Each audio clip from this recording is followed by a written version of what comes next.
The conference room was enormous. It floated in space, surrounded by stars and distant planets. Inside, 47 different alien species sat in a perfect circle. Their seats rose up like stadium seating, all looking down at the small human delegation standing in the center.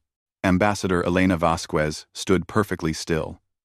Her dark suit looked plain compared to the glowing robes and crystalline bodies around her. Behind her, 5 other humans waited. They all wore the same calm expression, even though their hearts were racing. Humans. The voice echoed through the chamber. It came from Thel Zaran, a being made of living crystal that sparkled with inner light. He was the council speaker, chosen from the oldest species in the galaxy. Elena said nothing. She simply nodded once. Thel Zaran's form shifted colors, from blue to deep purple. This meant he was pleased with himself. You have been traveling in space for only 150 of your years. This is nothing. A blink. A breath. The youngest species in this council has been among the stars for 3,000 years. Around the circle, various aliens nodded or made sounds of agreement. Some looked like giant insects. Others were clouds of gas, held together by force fields. One appeared to be a floating brain in a tank, but they all shared the same expression. Superiority. Because you are so young, so primitive, Thel Zaran continued. The Council has decided to guide you. For your own protection, and for the safety of the galaxy, you must accept certain conditions. A holographic display appeared in the air. Elena read it carefully. Her face showed nothing. But inside, anger burned like a fire. First, Thel Zaran said, you will surrender 60% of your colony worlds. These will be administered by more experienced species who know how to properly manage planets. Elena's assistant, Michael Chen, took a sharp breath behind her. She raised one hand slightly, and he fell silent. Second, your military will be reduced to 10% of its current size. You have too many weapons for such a young species. It is dangerous. Third, all research into artificial intelligence must stop immediately. Your progress in this area is too fast, too reckless. AI has destroyed civilizations before. We cannot allow you to threaten the galaxy. Fourth, you will have no voting rights in council decisions for the first 500 years. You must learn before you can speak. And finally, every faster-than-light route you use must be registered with us. We will approve or deny your travel. This is for everyone's safety. The chamber fell silent. Every alien eye, stalk, sensor, or equivalent, turned toward Elena. She stood quietly for a long moment. Then she spoke, her voice clear and steady. And if we refuse? Thel Zaran's color shifted to red. Anger. That would be unwise. I'm asking what you'll do if we refuse, Elena said. Will you attack us? Will you blockade our worlds? Will you send your fleets to force us to obey? Another alien spoke up. This one looked like a massive reptile with 4 arms, General Corvus of the Corvan Empire. If necessary, yes. You are one species. We are 47. Your technology is inferior. Your fleets are small. You cannot stand against us. Cannot, Elena repeated softly. That's a strong word. A new voice entered the conversation. It sounded like wind chimes and felt like a whisper in the mind. The HFY Oracle, one of the oldest beings in the galaxy. Young human, we do not wish for conflict. We wish to protect you from yourselves. Your species has a history of violence, of self-destruction.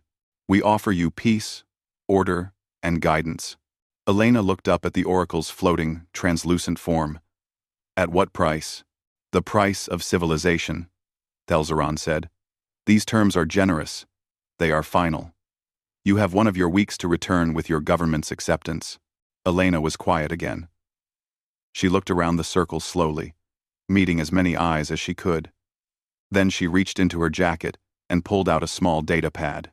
She made a few notes, her fingers moving quickly across the screen. "What are you doing?"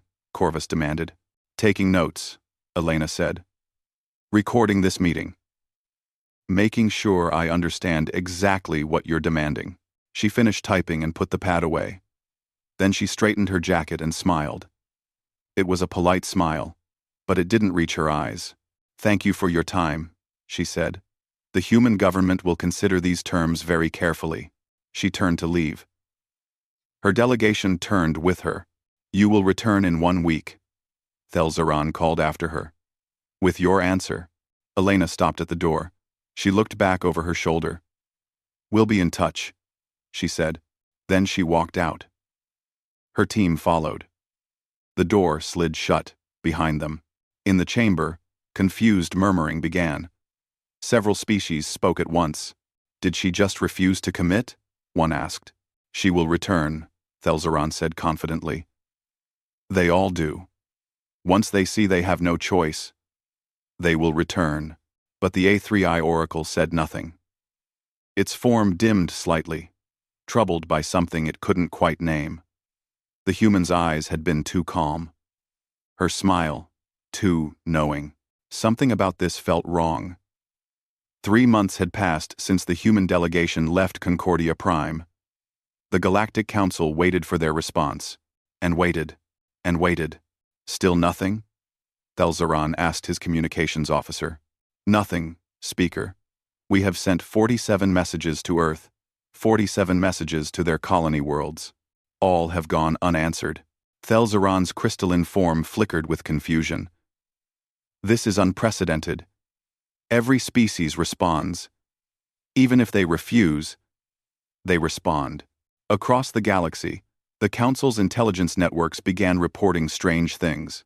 "All human public broadcasts have stopped," reported a Pleiadian spy. "Their news networks, entertainment channels, everything. It's all gone dark. Human trade ships are no longer visiting mixed species stations," said a merchant captain. "Last month, we had 15 human vessels at our port every week. Now? 0. They've built jamming fields around their colonies," a council scientist said, staring at his screens. "Very sophisticated ones. We can't scan their planets anymore. We can't see what they're doing." In the council chambers, debate began. "This is defiance," General Corvus snarled. "They think silence will protect them. We should send a fleet to their nearest world and remind them of reality." "No," said Ambassador Telmore of the Pleiadian Consortium. "We should be patient. Humans are valuable trading partners. If we attack, we lose profit." "Profit?" Corvus laughed. It sounded like rocks grinding together. "You worry about profit while they spit in our faces?" The A3I oracle's voice drifted through the chamber like smoke. "Perhaps we should ask ourselves why they are silent. What does silence mean?" "It means fear," Corvus said. "They are afraid and hiding." "Or," the oracle said softly, "it means they are preparing." Behind the scenes, Council intelligence agencies worked frantically. Spy satellites were repositioned. Agents were activated. Every scrap of information about humanity was collected and analyzed. What they found was terrifying. A scout ship captain returned from the edge of human space. His report made the Council's military commanders go pale when their species had the ability to change color. "I took my ship to the border of the Sol system," the captain said. "Just to look, just to observe." "And?" the military commander asked. "The moment I crossed the border, alarms went off. Weapons locked onto my ship. Hundreds of them. Defense platforms I couldn't even see appeared on my scanners. They didn't fire, but I could feel the targeting lasers on my hull. A message played. 'Leave now.' That's all it said. So I left." The commander leaned back. "They've militarized their borders." "Not just their borders," the captain said. "I've talked to other scouts. Every human system is the same. Weapons everywhere. Defenses we've never seen before, and they're all connected somehow. All responding together like one massive organism. In a secret facility on Earth, The truth was very different from what the council imagined. Admiral James Cortez stood in a war room deep underground.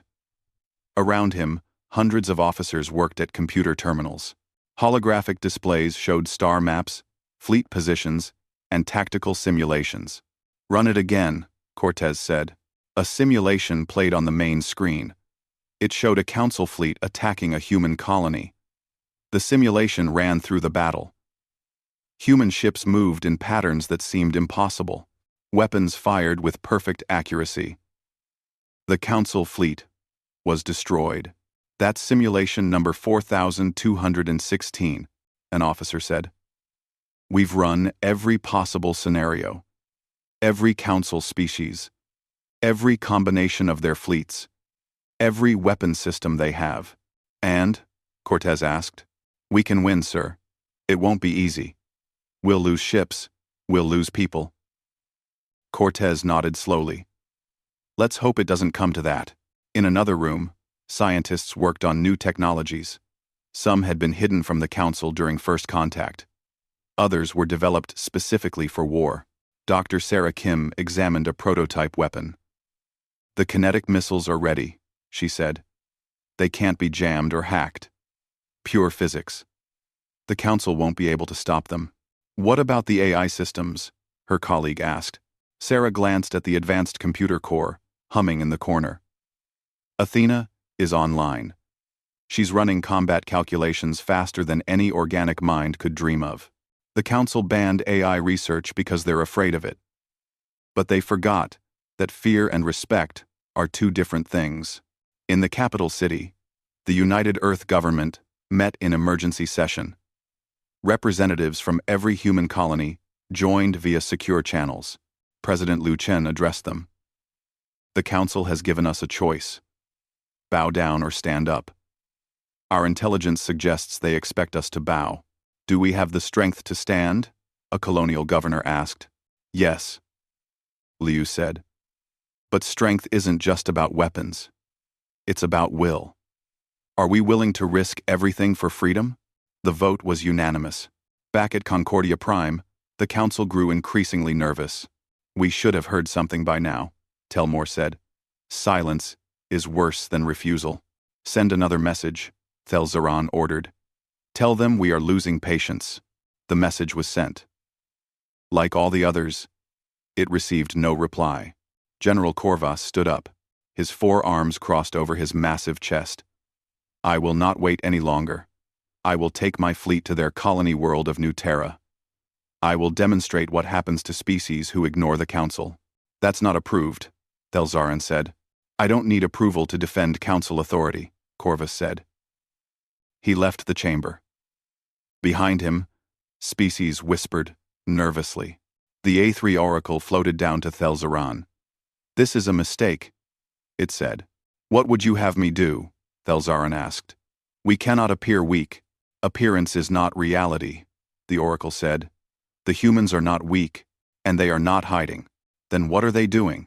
The oracle's form dimmed. "They are waiting. The question is, for what?" On Earth, in the war room, an alarm sounded. "Sir," an officer called to Admiral Cortez. "We've detected a massive Corvan fleet. 200 warships. They just jumped into the New Terra system." Cortez straightened. Around him, officers stopped working and looked up. "Are our people ready?" Cortez asked. "Yes, sir. Defense platforms are armed. Fleet elements are in position. Athena has calculated 7,000 possible engagement scenarios." Cortez took a deep breath. 3 months of preparation. 3 months of silence. It all came down to this moment. "Send to New Terra," he said. The officer's fingers flew across his keyboard. The message was sent at faster than light speed. In the New Terra system, the Corvan Fleet Admiral broadcast his demands. The human response came back immediately. Just 2 words. Negative, leave. Admiral Corvus looked at the message on his screen. 2 words. Negative, leave. He laughed. The sound echoed through the bridge of his flagship. His crew joined in. 200 warships faced a single human colony world. The humans wanted them to leave? Open fire, Corvus ordered. Target their orbital stations first. Show them what real power looks like. The Corvan fleet's weapons charged. Energy cannons glowed. Missile tubes opened. 200 ships prepared to attack as one. Then everything changed. Space itself seemed to ripple. What had appeared to be empty vacuum suddenly filled with objects. They had been there all along. Hidden by technology, the Corvans didn't understand. Contact! A Corvan sensor officer screamed. Multiple targets. 600. No. 800 platforms. Where did they come from? All ships. Evasive, Corvus began. He never finished the order. The human platforms opened fire. It wasn't like anything the Corvans had seen before. These weren't energy weapons that could be dodged or missiles that could be shot down. These were solid metal rods, accelerated to a percentage of light speed. Kinetic kill weapons. Pure physics. Unstoppable. The first rod hit a Corvan cruiser dead center. The ship simply ceased to exist. One moment it was there. The next, it was an expanding cloud of debris. Then the second rod hit. And the third. And the fourth. Shields! His crew raised their shields. The next kinetic rod hit the shield and went straight through it like it wasn't there. The shield was designed to stop energy weapons, not solid objects moving at relativistic speeds. Return fire. All ships, return fire. The Corvan fleet fired back. Their weapons were powerful. They could destroy cities. They had conquered dozens of species, but they couldn't hit what they couldn't track. The human platforms moved. Not like ships moving on thrusters, but like a dance, choreographed by a mind that could think faster than any organic brain. They shifted positions in patterns that seemed random, but weren't. Every movement was calculated. Behind the platforms, human drone fighters emerged. Small, fast, and operating in perfect coordination. They swarmed the Corvan ships like insects. Too many to track. Too fast to hit. This is impossible, the Corvan tactical officer shouted. How are they responding so fast? It's like they know where we're going to fire before we do. In a bunker on New Terra, Athena processed 7,000 combat scenarios per second. The artificial intelligence predicted every Corvan move before they made it. Her calculations went to the defense platforms instantly. No lag. No delay. Just pure, terrifying efficiency. The Corvan fleet tried to regroup. Admiral Corvus was a veteran of 100 battles. He'd conquered 3 systems for his empire. He knew tactics, but tactics meant nothing when the enemy could think 1,000 times faster than you. Jump out, Corvus finally ordered. All ships, emergency jump. Now. The remaining Corvan vessels tried to escape. Their faster-than-light drives charged. Jump calculations began. 2, 2, 2. The human platforms adjusted their fire. They didn't aim to destroy the fleeing ships. They aimed at the FTL drives. Precision shots that crippled the engines, but left the ships intact. Of 200 Corvan warships that entered the New Terra system, only 12 managed to jump away. The rest floated dead in space, their crews alive but their ships disabled. The entire battle lasted 47 minutes. On the planet below, humans watched from their cities. Humanity had just gone to war with the galaxy. The footage spread across the Council networks within hours. Every species saw it. The recordings were clear and brutal. In the Council chambers, chaos erupted. Impossible! How did they advance so quickly? Another demanded. What other weapons are they hiding? A third asked nervously. General Corvus, who had escaped in one of the 12 surviving ships, stood before the Council. His pride was destroyed. His fleet was gone. But his anger burned hotter than any star. They had AI, he said. Advanced artificial intelligence coordinating everything. That's how they moved so fast. That's how they predicted us. But we banned AI research, Thelzeron said. They agreed. They never agreed. Ambassador Telmore interrupted. Ambassador Vasquez never accepted our terms. She just said they would consider them. Then she left. The A3I Oracle's voice filled the chamber. We have made a terrible mistake. What mistake? Corvus demanded. We'll gather our fleets. All 47 species. We'll crush them. Will we? The Oracle asked. Look at the footage again. Really look at it. The recording played on the main display. This time, the council members watched more carefully. A Pleiadian analyst spoke up. They didn't pursue. They disabled most of the Corvan ships but didn't destroy them. They let the survivors escape. This was restrained. Restrained? Corvus roared. They destroyed my fleet. No, the analyst said quietly. They demonstrated they could destroy your fleet. There's a difference. If they wanted everyone dead, everyone would be dead. Silence fell over the chamber. How many humans are there really?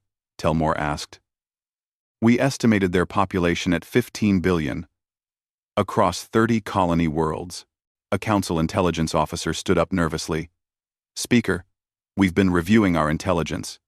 We may have been incorrect. How incorrect? Our new estimates suggest 30 billion humans across 60 colony worlds. They showed us only what they wanted us to see during first contact. More silence, heavier this time. Their technology, Thelzarin said slowly. We thought they were primitive, barely advanced. How did we get it so wrong? 1. They compartmentalized, another analyst said. They showed us old ships during first contact. Simple weapons. Basic systems. They hid everything important. This wasn't an accident. This was a strategy. The A3 Oracle floated to the center of the chamber. When it spoke, every species fell silent to listen. 3 months ago, the human ambassador walked out of these chambers. We thought she left because she was weak, because she had no choice. We were wrong. She left because she gave us a chance to negotiate fairly, a chance to treat them with respect, and we refused that chance, the Oracle continued. We dictated terms. We threatened them. We told them they were too young, too primitive, too dangerous. So they went home and showed us exactly how dangerous they really are. But they didn't attack us, the Oracle said. They waited. They prepared. They defended. The only aggression came from us, from Corvus. They gave us a chance, and we wasted it. Thelzaron's crystalline form pulsed through colors rapidly. Confusion, fear, and something else. Something that might have been respect. What do we do now? He asked. The Oracle turned toward the council speaker. Now, the real negotiations begin. But this time, we don't dictate terms. This time, we ask. Ask? Corvus said. We're the Galactic Council. We don't ask. Then we die. The Oracle said simply. Because if we try to force them, they will fight. And I do not believe we will win that fight. In the silence that followed, every council member understood a terrible truth. The galaxy had changed. And humanity had changed it. The message from Earth arrived 6 days after the Battle of New Terra. It was simple and direct. Humanity would agree to meet with the Council again. But this time, there were conditions.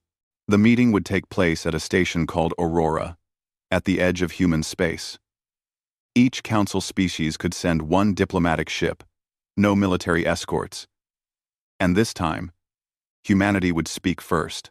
Thelzarin read the message 3 times. The shift in tone was unmistakable. Humanity wasn't requesting permission.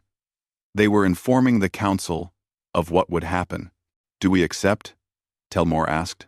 Do we have a choice? Thelzarin replied. The Council voted. Even General Corvus, his pride wounded but his mind sharp, voted yes. War was still possible. But nobody wanted to start it. 2 weeks later, The council delegates arrived at Aurora Station. The moment their ships approached, they understood. Aurora wasn't just a meeting place. It was a message. The station was massive, larger than anything the council had built in centuries. Its design was elegant and efficient, showing engineering skill that rivaled the oldest species. Defensive platforms surrounded it in a perfect sphere, their weapons powered down but clearly visible.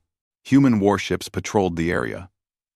Not hiding, not threatening, just present. Their hulls bore new designs, showing technologies the council had never seen before. "They built this in 3 months," whispered a Pleiadian engineer. "How?"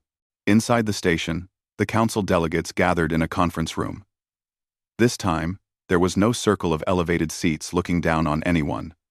Just a large round table where everyone sat as equals. Ambassador Elena Vasquez entered with her delegation. She looked the same as she had 3 months ago. Calm, professional. But now, every council member looked at her differently. She sat down and folded her hands on the table. "Thank you for coming," she said. "Let's begin." Thelzaran's form shifted colors. "Ambassador Vasquez, before we start, I must say that the attack on New Terra was an act of aggression by the Corvan Empire," Elena interrupted smoothly. "Not by the council as a whole. We understand this. We hold General Corvus responsible. Not you." Corvus growled, but said nothing. His empire had already punished him for acting without full approval. He was here only because his species demanded representation. However, Elena continued, the attack proved something important. It proved that the terms you offered us 3 months ago were based on a fundamental misunderstanding.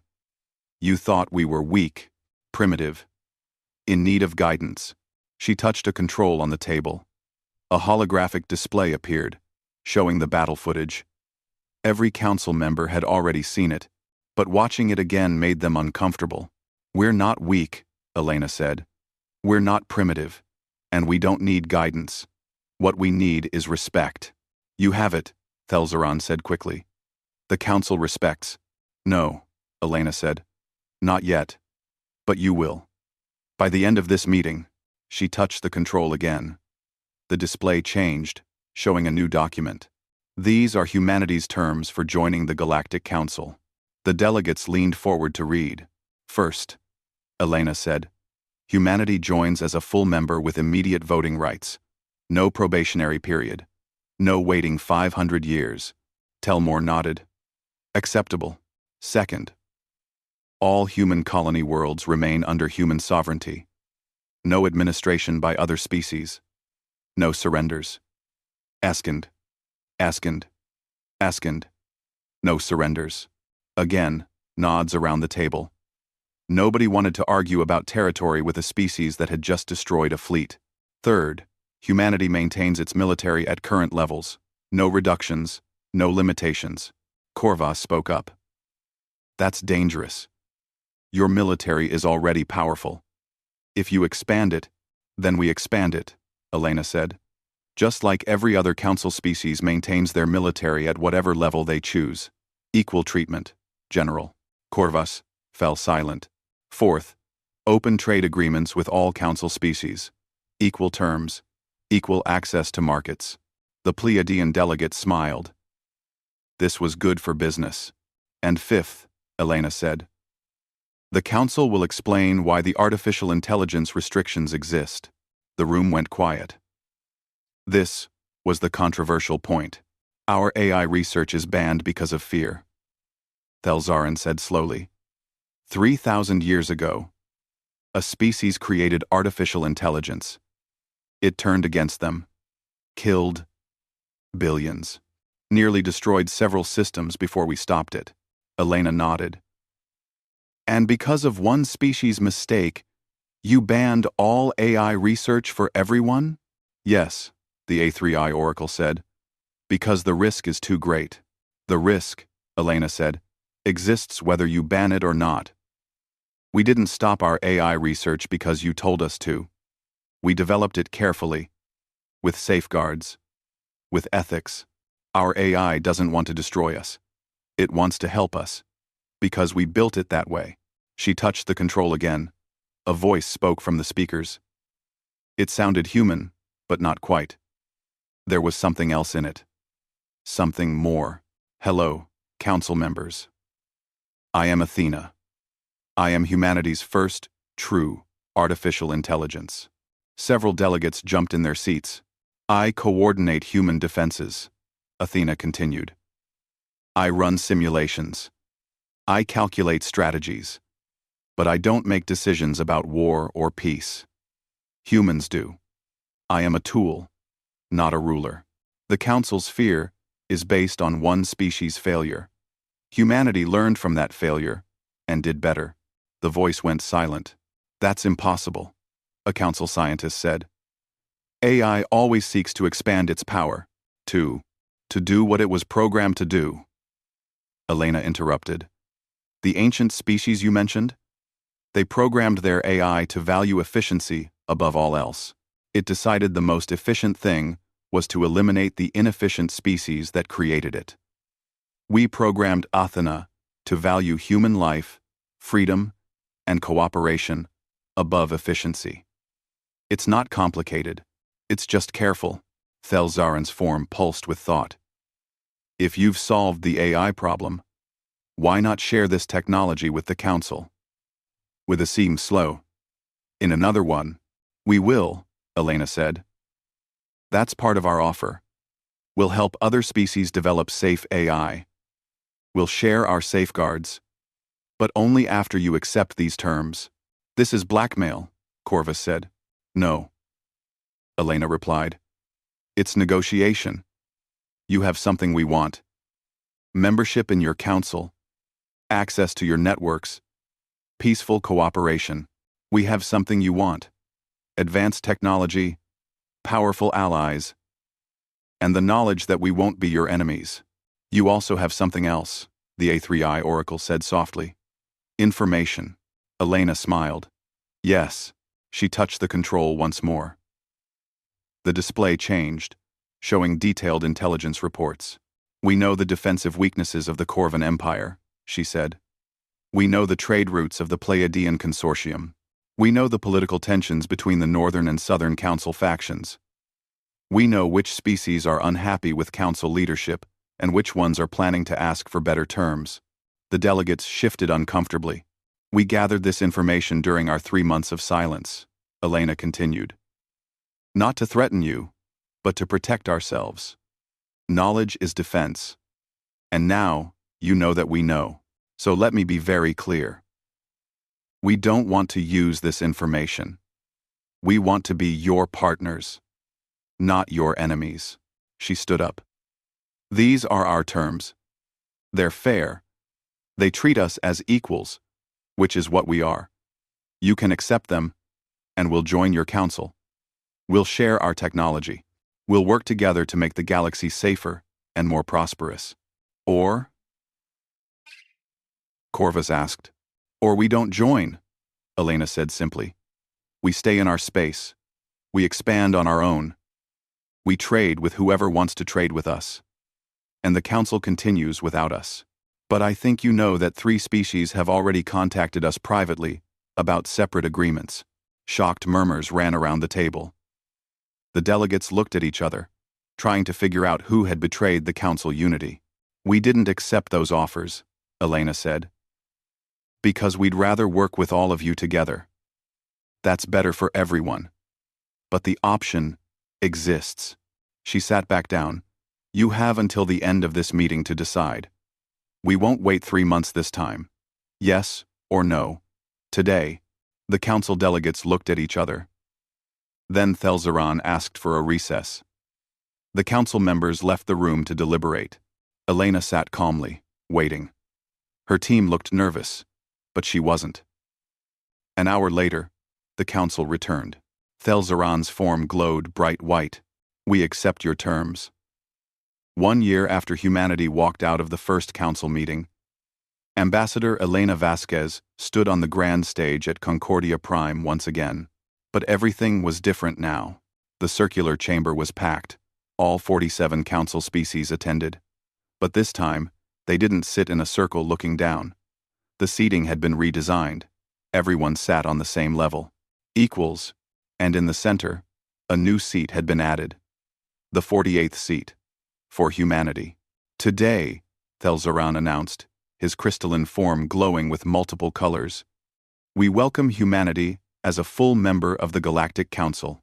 Applause echoed through the chamber. Not all of it was enthusiastic. General Corvas sat with his forearms crossed, his face showing clear disapproval. But even he clapped slowly. He had learned to respect strength, even when he didn't like it. Elena walked to the center and placed her hand on a holographic panel. It scanned her biology, her identity, her authority as humanity's representative. Then a voice spoke, translated into every language the Council knew. Ambassador Elena Vasquez of Earth, representing humanity, is now recognized as a full Council member. The chamber erupted in louder applause. Elena took her seat. She looked around at the aliens who had once tried to dictate her species' future. Now, they were partners. Not friends. Not all of them. But partners. I want to thank the Council, Elena said, for accepting our terms. But more than that, I want to thank you for being willing to change. Thelzaran tilted forward slightly. Change is difficult for species as old as ours. We have done things the same way for thousands of years. You forced us to reconsider. Not forced. The HFY Oracle corrected gently. Encouraged. There is a difference. The Oracle's translucent form drifted closer to Elena. You took a great risk, Ambassador. Walking out of that first meeting could have led to war. It almost did, Elena admitted. But we calculated that showing strength was better than showing weakness. If we had accepted your original terms, you would never have respected us. And you were correct, the Oracle said. Respect must be earned. You earned it. After the ceremony, the real work began. Over the following months, the galaxy transformed. The first change was the AI restrictions. They were lifted, with humanity sharing their safeguards and training methods. 3 council species immediately began developing their own artificial intelligences. They were careful, following the human guidelines. No disasters occurred. This is revolutionary, a council scientist said to Dr. Sarah Kim during a joint research project. With AI assistance, our calculations are 1,000 times faster. Welcome to the future. Sarah replied with a smile. The second change was trade. With restrictions removed, human goods flooded galactic markets. Human medicine proved effective for 17 different species. Human entertainment became surprisingly popular, especially human music, and human engineering helped upgrade council stations and ships. In return, humans gained access to technologies they had never imagined. Alien medical treatments that could cure diseases. Advanced materials that made their ships stronger. And most valuable of all, knowledge. Thousands of years of scientific research, freely shared. The Pleiadian Consortium's profits increased by 40% in the first 6 months. Ambassador Telmore sent Elena a personal thank you message. Business, it turned out, was much better when everyone played fair. The third change was political. With humanity's example, other junior council species began demanding better treatment. 3 species asked for voting rights earlier than scheduled. 5 species renegotiated their territory agreements. The Council, having learned its lesson, actually listened this time. You started a revolution, Thelzaran told Elena during a private meeting. We started a reform, Elena corrected. Revolution tears things down. Reform makes them better. But not everyone was happy with the changes. General Corvas requested a private meeting with Elena 6 months after humanity joined. She agreed, curious about what the warrior wanted. They met in a neutral room, just the 2 of them. Corvas stood at his full height, towering over the human. But he didn't threaten. He just looked tired. I underestimated you, he said bluntly. I thought you were weak. I thought one demonstration of power would make you submit. I was wrong. Yes, Elena said simply. My empire has dishonored me for that mistake, Corvus continued. But I have learned something. You fight like we do. With total commitment. With clever strategy. With strength that doesn't show until necessary. He extended one of his forearms. The Corvan Empire respects strength. You have it. We can be allies, if you're willing. Elena shook his massive hand. We're willing. On Earth, Admiral Cortez stood in the same war room where he had coordinated humanity's defense. But now, the displays showed something different. Joint exercises with council fleets, cooperative defense planning, shared patrol routes. We prepared for war, his second-in-command said. But we got peace. We got peace because we prepared for war, Cortez replied. Strength brought us respect. Respect brought us partnership. In schools across human space, children learned alongside alien students. A human child and a Pleiadian child worked on a math problem together. The alien's tentacles moving just as quickly as the human's fingers. My parent says humans are clever. The Pleiadian child said. My mom says Pleiadians are smart. The human child replied. Want to be friends? Sure. Simple. Pure. The future. 1 year to the day after joining the council, Elena stood on Aurora Station with President Liu Chen. They watched ships come and go through the viewports. Human ships, Corvan ships, Pleiadian ships, all mingling peacefully. Was it worth it? Liu asked. The risk we took? Elena thought about the first meeting. Walking out of those chambers with no guarantee of what would happen next. She thought about the 3 months of terrifying silence, preparing for a war they hoped would never come. She thought about the Battle of New Terra. 47 minutes that could have destroyed everything. Yes, she said. It was worth it. We didn't just join the council. We changed it. We showed them that younger species aren't less valuable, just different. We proved that respect matters more than age. And what about the future? Liu asked. Elena smiled. The galaxy is changing. More trade, more cooperation, more equality. Species that were ignored for centuries now have a voice. Technologies that were banned are being safely developed. And it's all because we had the courage to say no to unfair terms. The A3 Oracle appeared beside them, its form shimmering into existence without warning. Both humans jumped slightly. I apologize for startling you, the Oracle said. I wanted to share something. What is it? Elena asked. I am very old. The Oracle said.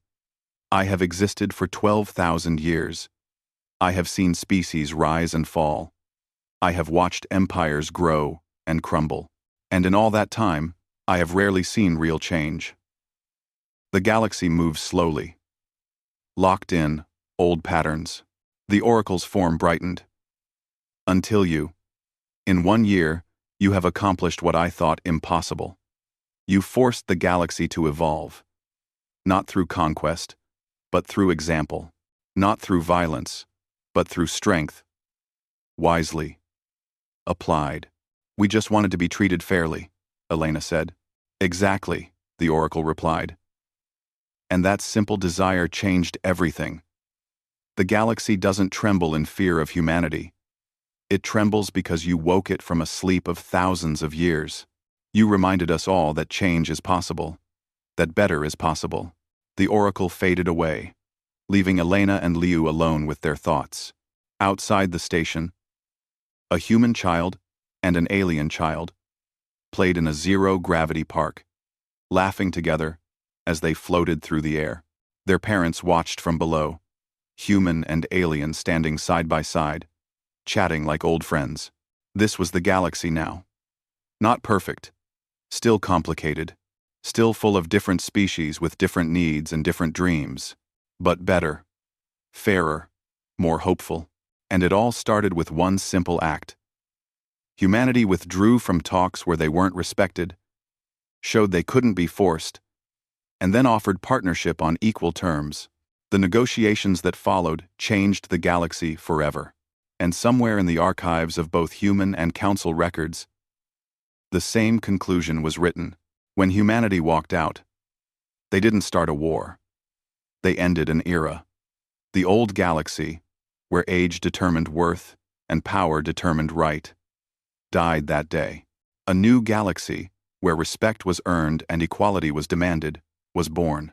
The galaxy had trembled. And then, it had grown.